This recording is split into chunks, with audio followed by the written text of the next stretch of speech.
Bom dia, boa tarde, boa noite para quem estiver aí assistindo. Bom, o assunto de hoje do vídeo vai ser, a gente vai falar um pouquinho sobre os elementos de máquina.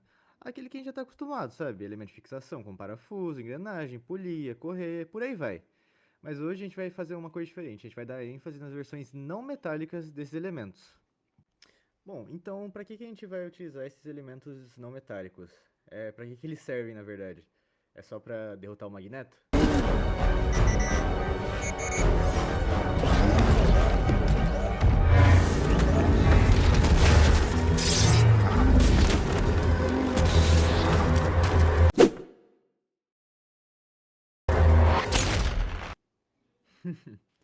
Bom, brincadeiras à parte, esses elementos eles têm sim sua serventia. Afinal, né, o que levaria uma fabricante, na hora de montar a sua máquina e tudo mais, escolher um elemento não metálico em vez dos tradicionais, metálicos que a gente já conhece? E isso pode se dar por diversos motivos. Dentre eles, o peso, já que elementos não metálicos, né, geralmente feitos de polímeros, costumam ser mais leves. A resistência à corrosão, por exemplo, porque os elementos metálicos eles têm que se tomar muito cuidado para a exposição à água e líquido no geral, já que eles são mais suscetíveis à corrosão. Elementos não metálicos, pelo contrário, geralmente não são. A autolubrificação também é outra questão, porque geralmente elementos feitos de metal, eles precisam dessa lubrificação a mais para continuar funcionando em boa performance, bom funcionamento. Os não metálicos geralmente não precisam de tudo isso. A gente também tem a absorção de vibração e ruído. Geralmente elementos não metálicos são mais silenciosos. A resistência elétrica, visto que muitos dos materiais metálicos eles são bons condutores e, por outro lado, os não metálicos não costumam ser, nesse caso. Mas a principal mesmo, o principal fator que a gente pode apontar assim é o custo. Geralmente o que a empresa avaliar que para a máquina dela, para o projeto dela for menos custoso e servir tão bem quanto, geralmente é o que ela vai escolher e é geralmente nesses casos que um elemento de máquina não metálico vai acabar entrando no lugar do tradicional. Bom, agora a gente vai falar um pouquinho sobre os catálogos de algumas fabricantes que produzem esses elementos de máquina não metálicos, falar um pouquinho das suas características, propriedades e tudo mais. Então, bora lá. Bom, o primeiro elemento de máquina que a gente vai acabar falando um pouquinho sobre ele aqui vai ser do Mizumi Plastic Screw. Perdão pelo meu inglês. Mas ele é basicamente um parafuso não metálico, um parafuso feito de plástico, plástico não, de polímeros, né? Ele é feito de um material chamado PEK, que é basicamente um poliéter éter cetona, que se trata de um termoplástico de engenharia de alta performance.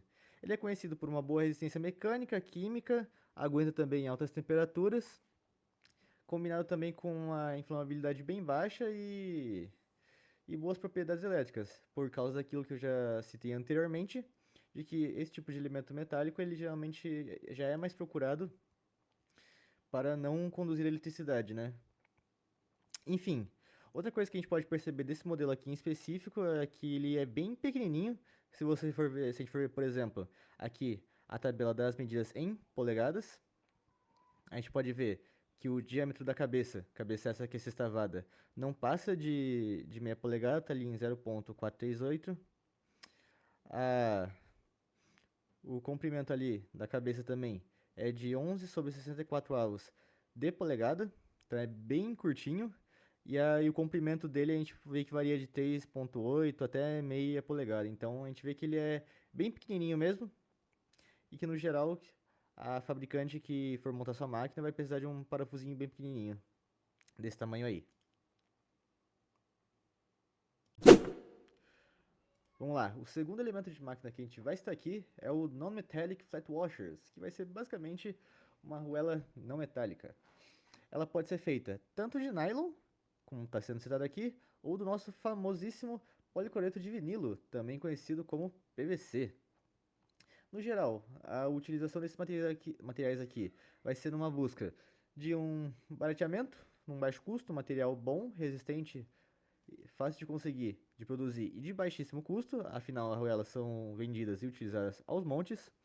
As medidas que a fabricante dá aqui no catálogo dela é em polegadas.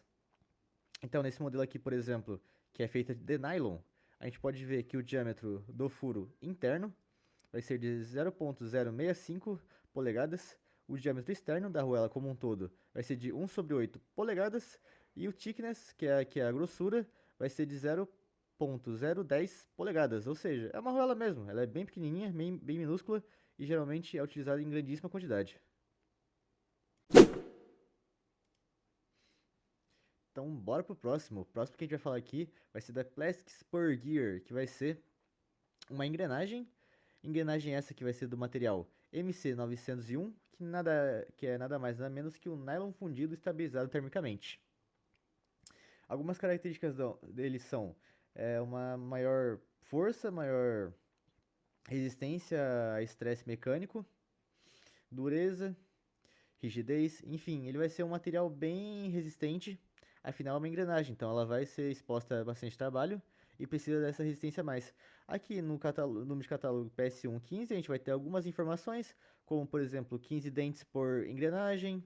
Aqui na imagem a gente pode ver um pouquinho das medidas, que vai ser dado em milímetros, ou seja, 6 milímetros para o A, 12 para o B, enfim, 0,41 de torque permitido em metros, 0,042 de quilograma-força por metro. Então a gente vê que é uma engrenagem forte para o tamanho dela, mas ainda assim não vai chegar perto, por exemplo, de uma engrenagem metálica. E a gente também pode ver, por exemplo, que ela tem uma massa bem leve, ela, se for ver em quilogramas, 0,0027, ou seja, uma engrenagem bem pequenininha, bem levinha, que aí o fabricante vai precisar avaliar em... Bom, o próximo elemento que a gente vai falar aqui vai ser do High Power V-Belt, que nada mais nada menos será do que uma correia. Uma correia essa que é feita do material chamado EPDM, ou seja, etileno propileno dieno, que trata-se de um monômero, que é nada mais nada menos também que uma borracha sintética de utilização bem ampla, na verdade, se a gente for ver aqui na classificação. Algumas dessas características que ele tem como qualidade por conta desse material é uma resistência superior a tensões e flexionamentos, afinal é uma correia, ele precisa disso. Também ele tem uma boa proteção contra calor, luz do sol e tudo mais. Aqui, segundo o fabricante, a classificação Z, a gente vai ter aqui em milímetros a largura, que vai ser de 10 milímetros, e height, que é como se fosse a altura, em milímetros também de 6. Ou seja, ela não é tão grande assim não, pelo menos em comprimento e altura. Aí sim, aqui na descrição que eu peguei o modelo Z16, a gente vai ter de comprimento interno 425 milímetros e de comprimento externo 447 milímetros. Bom, agora a gente vai falar da NM720S Non-Metallic Chain, que vai ser basicamente uma corrente não metálica.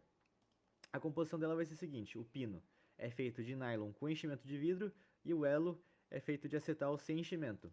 E essa composição vai fazer com que ela tenha algumas características, como uma altíssima força e uma excelente resistência contra raios ultravioleta. E exposição solar no geral. Aqui a gente tem algumas informações como 24,47 kilonewtons de força, peso de 2,38 kg por metro. A gente vai ter algumas informações como comprimento, espessura, material, comprimento externo, interno, aqui na tabelinha. Então, no geral, vai ser uma corrente bem básica daquele modelo que a gente já conhece, porém não metálica. E por último, mas não menos importante, a gente vai falar aqui um pouquinho sobre o Drylin R-Solid Plastic Bearing, que vai ser basicamente um mancalzinho bem simples, feito de plástico mesmo, para movimentação linear. A gente vai ter aqui algumas informações dele, como por exemplo, diâmetro interno de 8 milímetros, diâmetro externo 16, comprimento o maior de 25, menor de 16,2 milímetros. Então, no geral, ele vai ser um mancalzinho bem pequenininho, bem simples, geralmente pensando num custo barato mesmo. Bom, esse foi o vídeo, espero que quem estiver assistindo tenha gostado. Espero ter conseguido passar as informações de bom modo e de forma clara. E é isso. Muito obrigado pela sua atenção até aqui e até a próxima.